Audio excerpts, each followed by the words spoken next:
All of you.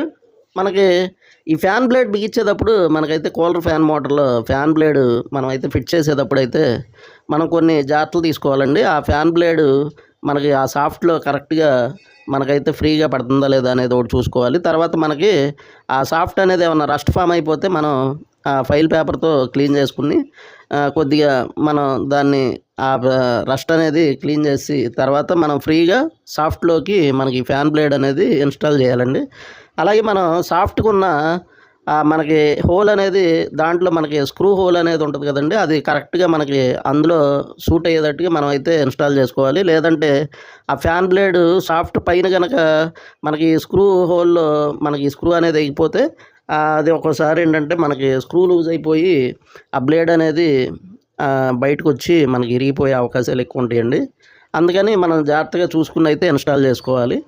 మనకు అలాగే PCB board మోడల్లో మనమైతే దాంట్లో కరెక్ట్గా వాటి యొక్క ఏవైతే లైన్ అంటే మనకి ఫేస్ న్యూట్రల్ అనేది మనం దానికి కరెక్ట్గా ఇచ్చుకోవాలి. అలాగే దాంట్లో ఫ్యాన్కి సంబంధించి లో మీడియం హై స్పీడ్స్ అనేవి ఉంటాయి, ఆ జాకుల్లో మనమైతే ఇన్సర్ట్ చేసుకోవాలి.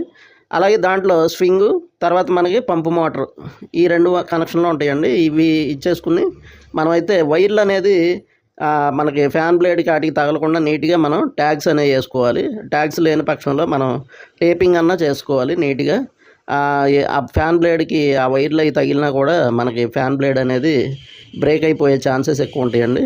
అలాగే మనకి మన కేఎల్యూ ఏ టు జెడ్ సొల్యూషన్స్లో అన్ని రకాల ట్రైనింగ్స్ మనకి తక్కువ స్టూడెంట్స్తో మనకైతే 100% ప్రాక్టికల్స్ అనేవి గత 25 సంవత్సరాలుగా మనకైతే మన ట్రైనింగ్ సెంటర్లో అన్ని రకాల ప్రాక్టికల్స్ ప్రతిదీ కూడా కేర్ తీసుకుని పూర్తి ప్రాక్టికల్స్తో ఎంతోమంది టెక్నీషియన్ తయారు చేసి వాళ్ళైతే మంచి అభివృద్ధిని సాధించారండి. అందరూ ట్రైనింగ్